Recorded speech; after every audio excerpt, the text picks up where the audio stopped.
Hello everyone, I'm Jessa Dado. I'm going to present my report based on the topic that was assigned to me. The title of the report, Global Money Laundering Scheme, determining its scope, extent, and effects in developing countries and government is my original composition.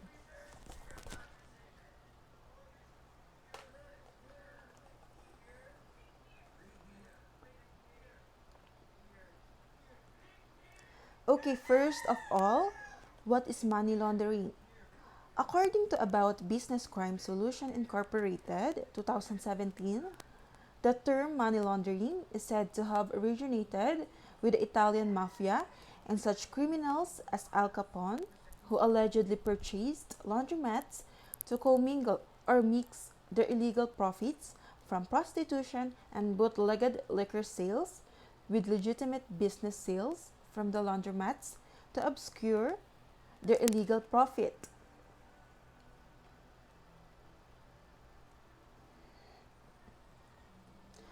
According to Republic Act number 10365, money laundering is a crime whereby the proceeds of an unlawful activity as defined in the Anti-Money Laundering Act or the AMLA are transacted or attempted to be transacted to make them appear to have originated from legitimate sources.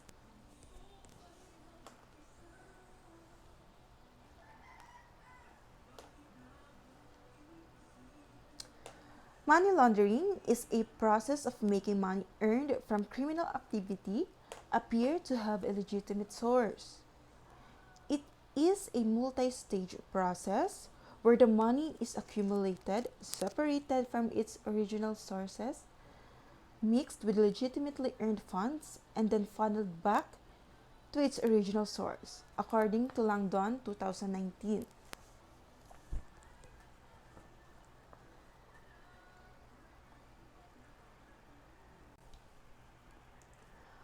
What are the duties of Financial Action Task Force or the FATF? The FATF is one of the premier intergovernmental organizations that are directly concerned with the issue of money laundering and more recently, the financing of terror throughout the world. The organization is a result of a combined effort by the G7 or the Canada, France, Germany, Italy, Japan, UK, and US to improve the standardized anti-money laundering laws.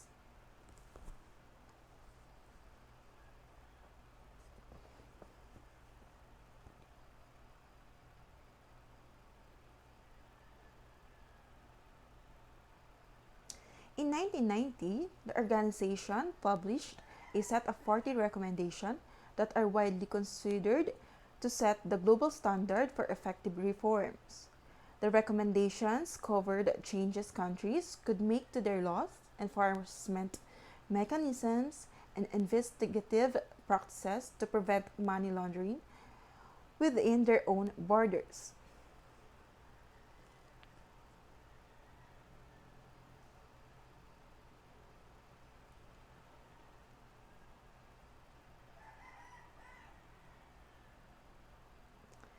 The FATF publishes a regularly updated blacklist of the countries that are believed to be facilitating global money laundering. Countries are added to this list when there is evidence that they are hindering the enforcement of money laundering laws by providing safe havens for launderers and institutions that enable them.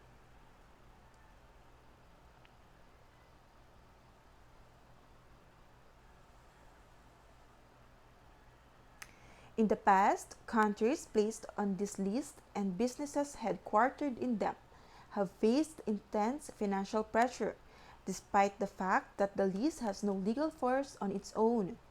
It has been proven to be powerful coercive force for reforms.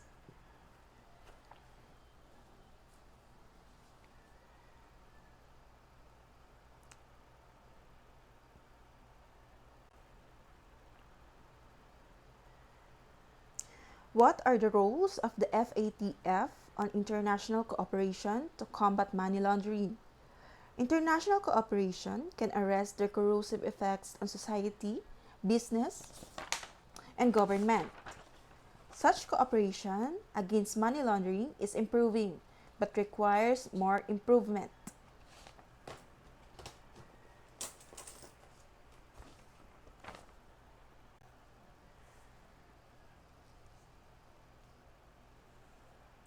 One instrument of international cooperation, the Financial Action Task Force or the FATF, has achieved some success. Never intended to have a long life and at its founding in 1989. This informal group is still at work 12 years later, a tribute to its usefulness and renewed energy.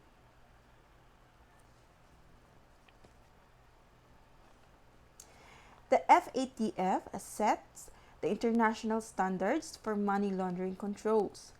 Setting those standards meant that all participating governments committed to moving in the same direction at the same pace. A requirement for success through FATF peer review process. The participants have pushed each other into implementing the standards.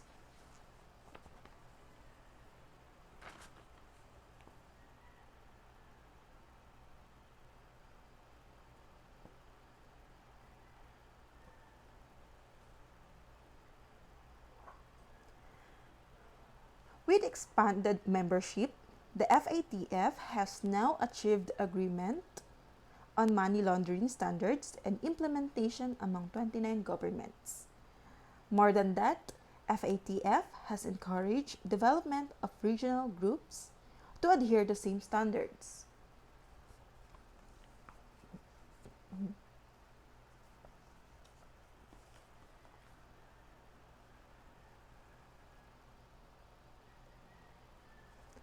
What is the typical money laundering scheme? The image shows how typical money laundering scheme works. According to the Financial Action Task Force or the FATF, money laundering is conducted as follows. Collection, where money is gathered from unlawful activities. Placement, where dirty money is integrated into the financial system as clean money. Layering, where funds are transferred between various offshore, onshore banks or financial institutions. And integration, where such funds are being used to purchase assets, financial investments, and other commercial industrial enterprise.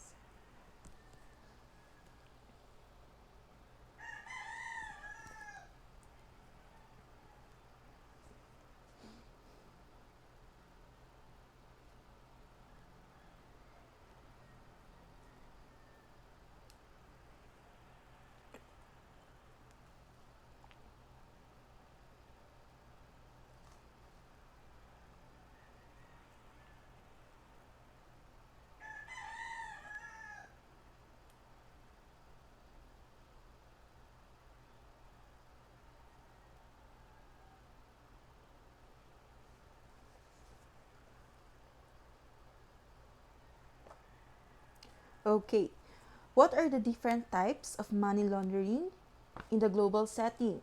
There are several common types of money laundering, including casino schemes, cash business schemes, structuring schemes, and foreign investment or the round tripping schemes. Each of the types below includes how the money behaves during the placement, layering, and integration stage.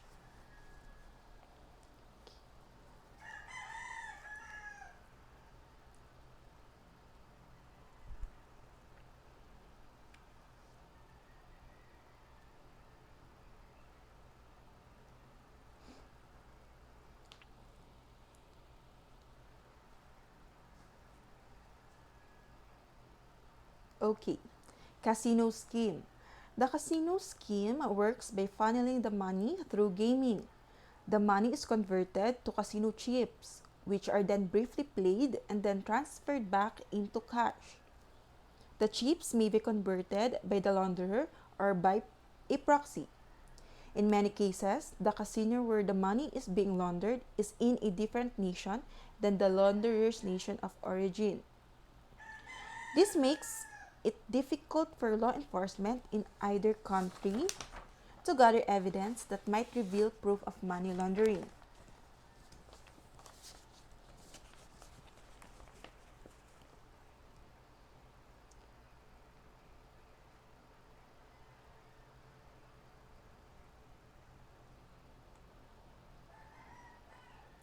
Okay, casino scheme during placement stage.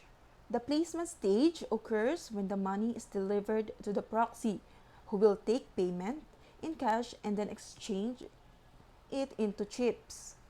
In some countries, travel agencies provide casino chips as part of their packages.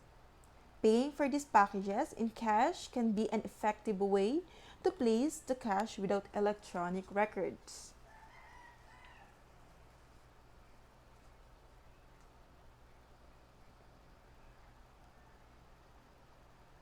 Casino scheme during layering stage.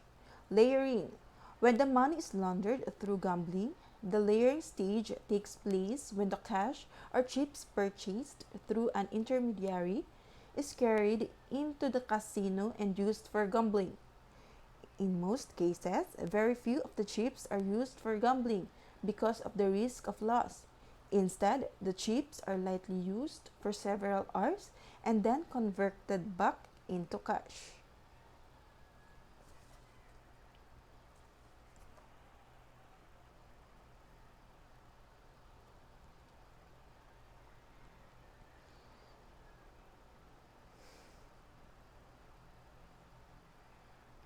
The receipts from the cash out are used as evidence of the cash legitimacy. There is no record of how many chips were carried into the casino, so the launderer can plausibly claim that the small amounts were carried in and the larger sum comes from winnings.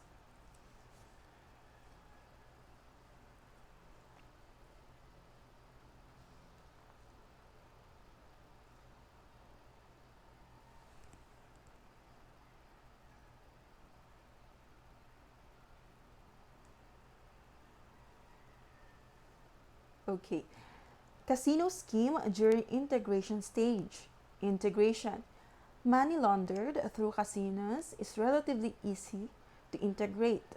Once the winnings have been reported and any taxes have been paid, the money can be used for any other purposes.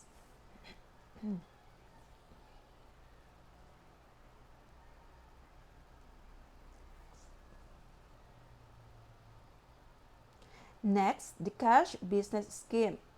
The cash business scheme is one of the most classic schemes of laundering large amounts of physical cash. Even today, there are many businesses who handle most of their transactions in cash. Illicit cash can be inserted into these transactions at a fast or slow pace.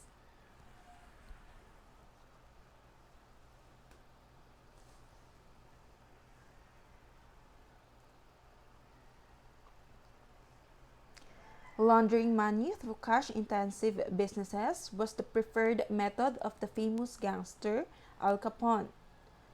He evaded investigators for years by funneling the money his crimes generated through his small empire of laundromats. The term money laundering was coined by the agents investigating him.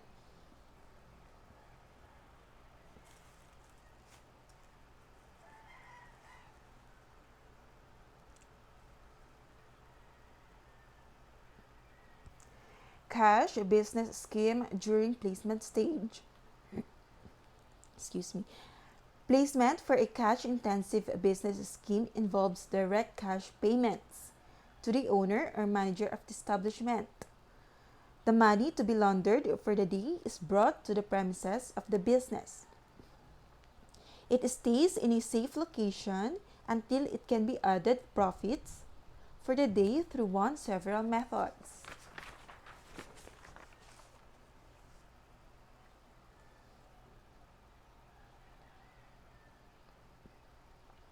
Cash business scheme during layering stage.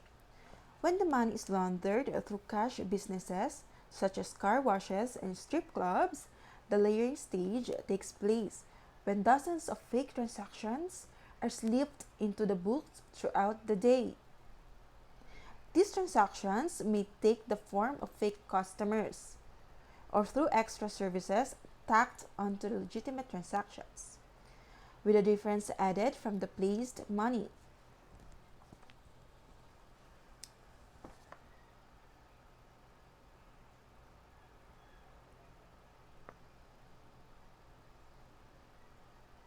Cash business scheme during integration stage.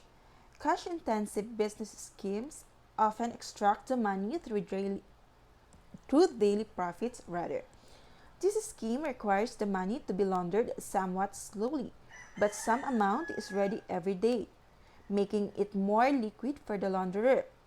Taxes are paid on the reported profits and the money can now be used to any purposes.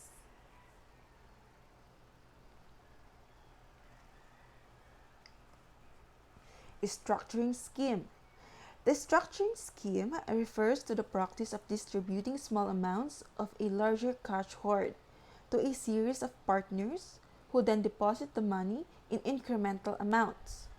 Structuring is used to get around the currency reporting requirements that the banks are required to observe in many countries. Small amounts that come from many partners are less likely to trigger an automatic report.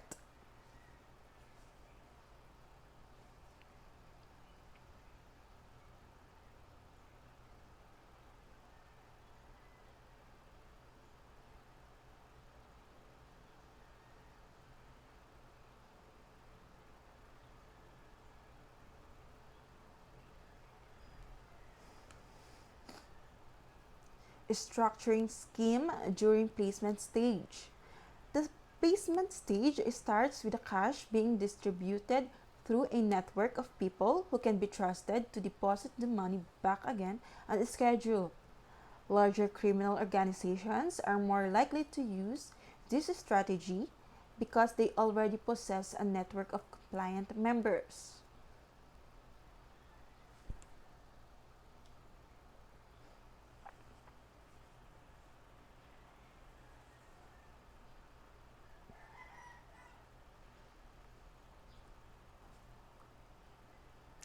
Structuring scheme during layering stage.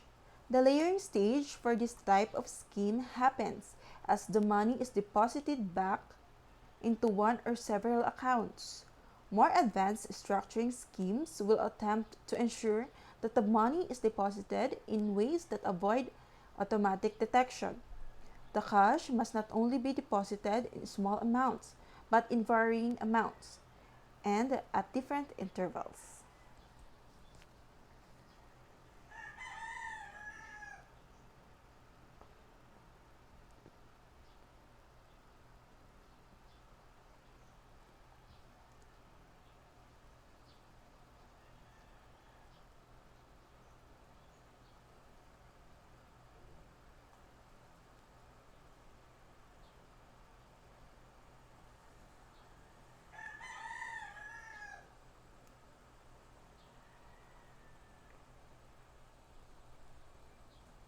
Okay, structuring scheme during integration stage.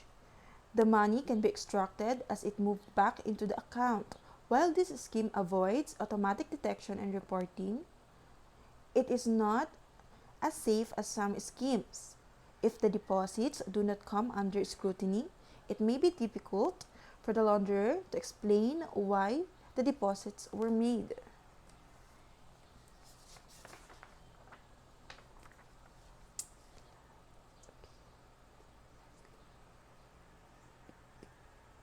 Okay, lastly, the foreign investment scheme.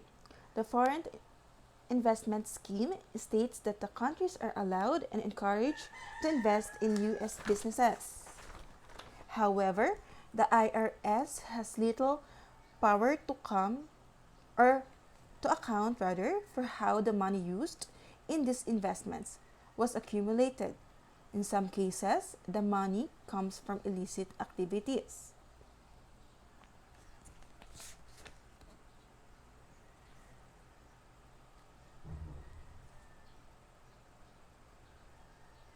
The launderer delivers the cash to the foreign investor, who then returns it by making an investment into the launderer's own businesses.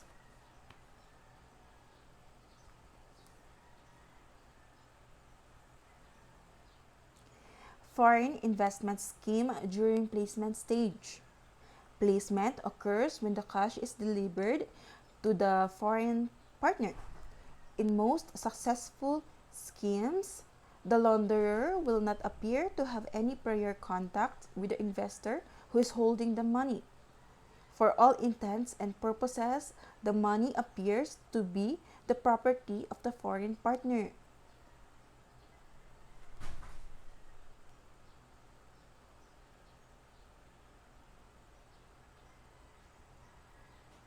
Okay, foreign investment scheme during layering stage. When the money is laundered through foreign investment, the layering stage takes place when the foreign business invests into the legitimate business using money that was placed with them. These amounts are usually larger than in other schemes, but difficult to prove illegitimate.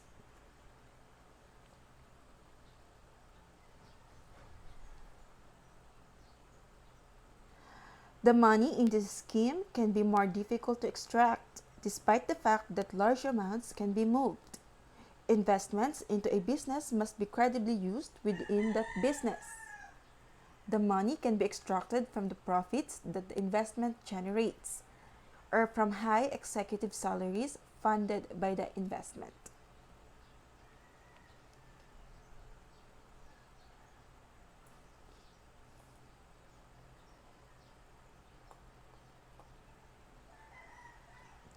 Okay, what are the negative effects of the money laundering to the developing countries and government? According to Layton and Curran, the economic effects are on a broader scale. Developing countries often bear the brunt of modern money laundering because the governments are still in the process of establishing regulations for their newly privatized financial sectors. This makes them a prime target.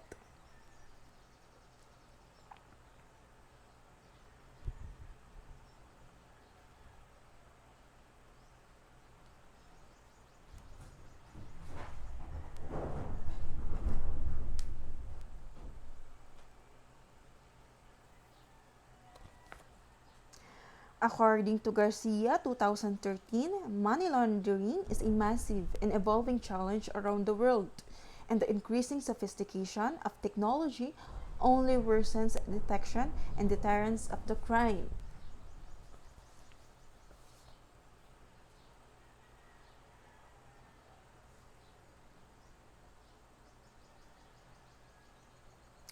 According to Garcia 2013, in the long run, money laundering has the effect of destabilizing the government and weakening the state's financial system, making it altogether a threat to national security.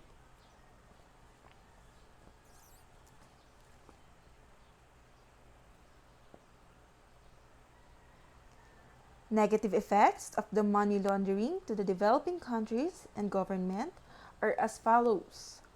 In 1990s, numerous banks in the developing Baltic states ended up with huge, widely rumored deposits of dirty money, and bank patrons proceeded to withdraw their own clean money for fear of losing it if the banks came under investigation and lost their insurance.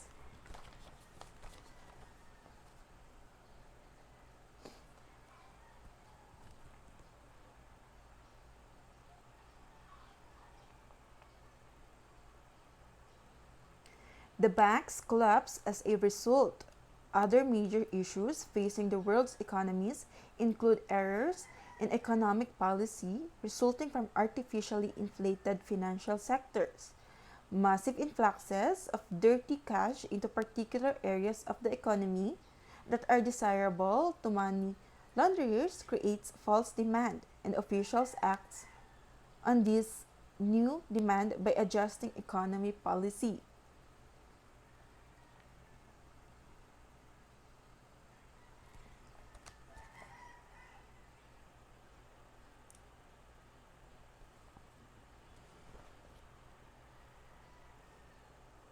When the laundering process reaches a certain point, or if the law enforcement officials start to show interest, all that money that will suddenly disappear without any predictable economic cause, and that financial sectors falls apart.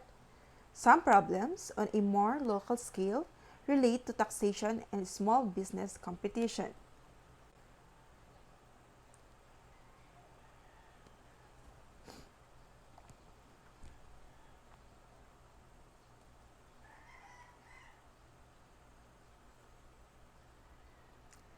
Laundered money is usually untaxed, meaning the rest of us ultimately have to make up the loss in tax revenue.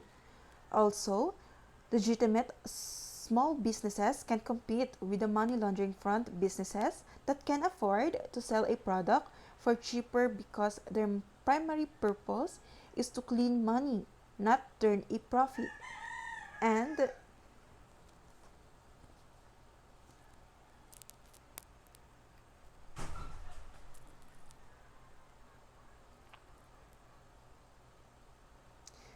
they have so much cash coming in that they might even sell a product or service rather below cost.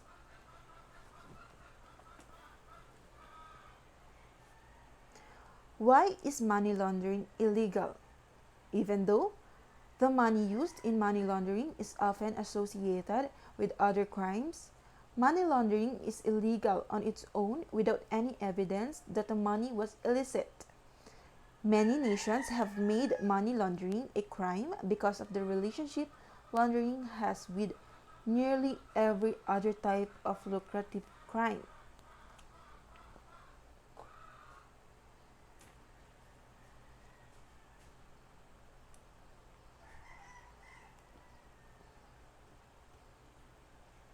Nations that do not outlaw and pursue money laundering are at risk of becoming international hotspots for laundering schemes.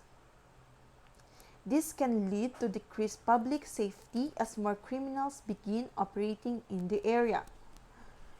There may also be diplomatic consequences as law enforcement organizations identify the nation as a money laundering hotspot.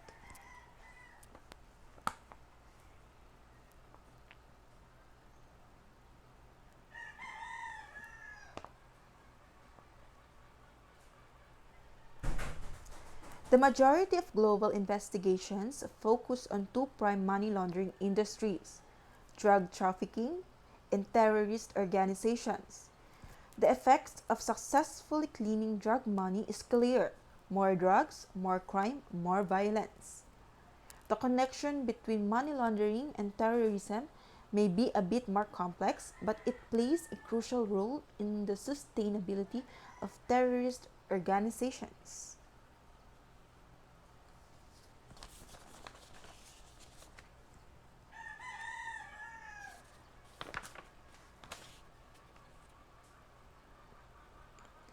The connection between money laundering and terrorism may be a bit more complex, but it plays a crucial role in the sustainability of terrorist organizations. Most people who financially support terrorist organizations do not simply write a personal check and hand it over to a member of the terrorist group.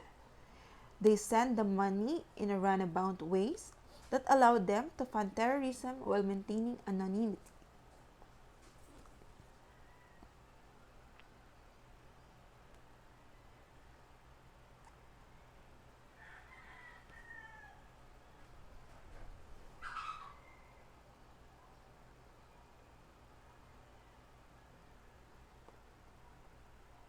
And on the other end, terrorists do not use credit cards and checks to purchase the weapons, plane tickets, and civilian assistance. They need to carry out a plan. They launder the money so authorities can trace it back to them and foil their planned attack. Interrupting a laundering process can cut off funding and resources to terrorist groups.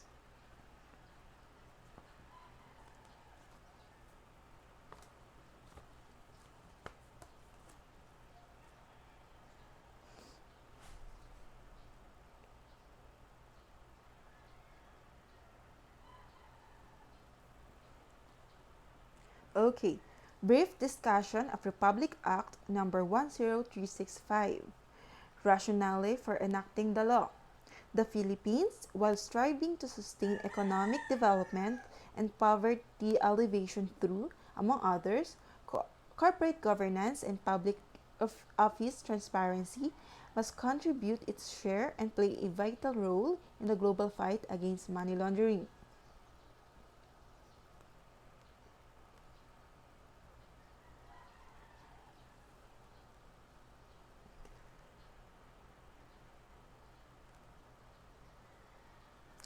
Hence, the compelling need to enact responsive anti-money laundering legislation in order to establish and strengthen an anti-money laundering regime in the country, which will not only increase investors' confidence but also ensure that the Philippines is not used as a site to launder proceeds of unlawful activities.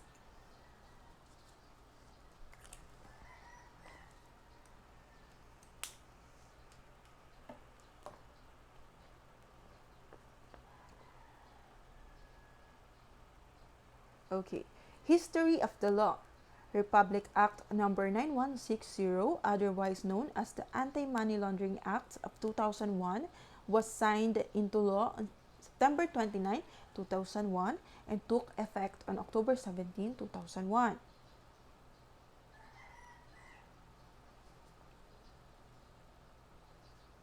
The implementing rules and regulations took effect on April 2, 2002. On March 7, 2003, RA number 9194, an act amending RA number 9160 was signed into law and took effect on March 23, 2003. The revised implementing rules and regulation took effect on September 7, 2003.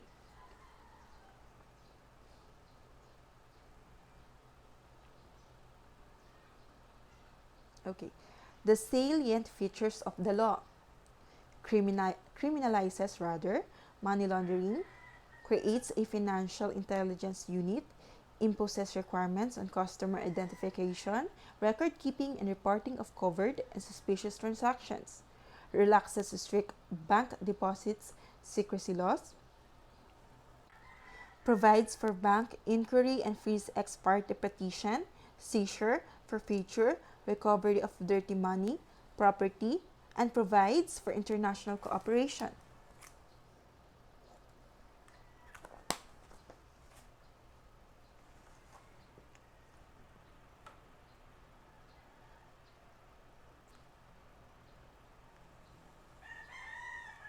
Okay, unlawful activities. What are unlawful activities? These are offenses which generate dirty money or property. It is commonly called the predicate crime.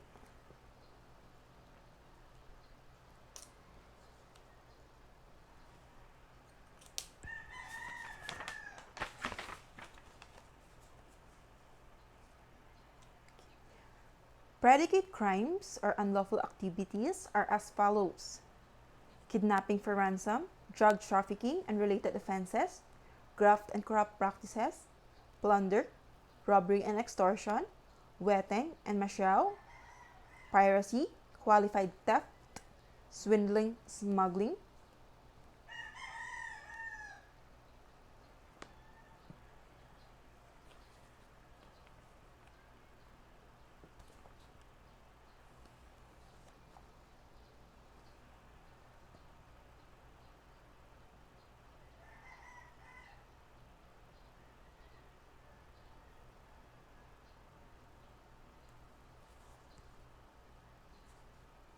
Okay, next, violation under the Electronic Commerce Act of 2000, hijacking, destructive arson, and murder, including those perpetrated by terrorists against non-combatant persons and similar targets, fraudulent practices, and other violations under the Securities Regulation Code of 2000.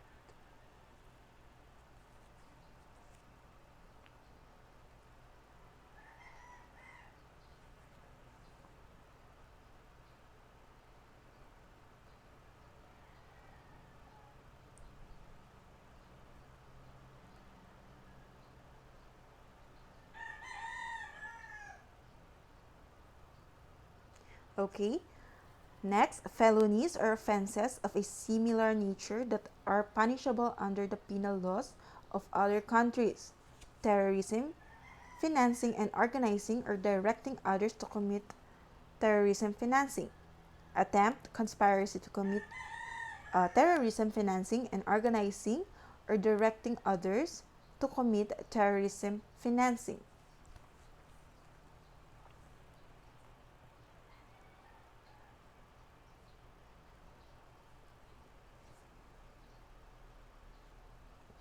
Next, attempt, conspiracy to commit dealing with property or funds of designated person. Accomplice to terrorism financing or conspiracy to commit terrorism financing and accessory to terrorism financing.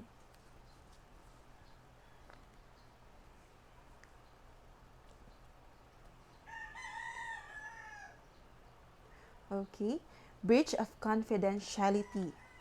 When reporting covered or suspicious transactions to the AMLC, covered institutions and their officers, employees are prohibited from communicating directly or indirectly in any manner or by any means to any person, entity, media, the fact that such report was made, the contents thereof, or any other information in relation thereto.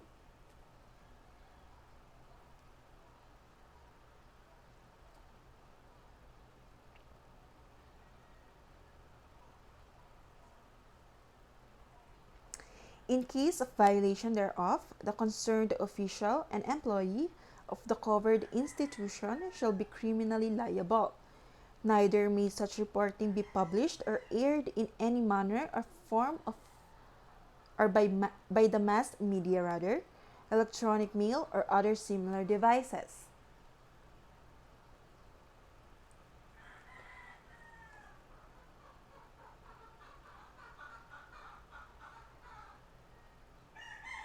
And lastly, in case of a breach of confidentiality published or reported by media, the responsible reporter, writer, president, publisher, manager, and editor-in-chief shall be also held liable and criminally liable rather. Okay, this is the end of my video presentation. I hope you all have learned something. Thank you so much and have a good day.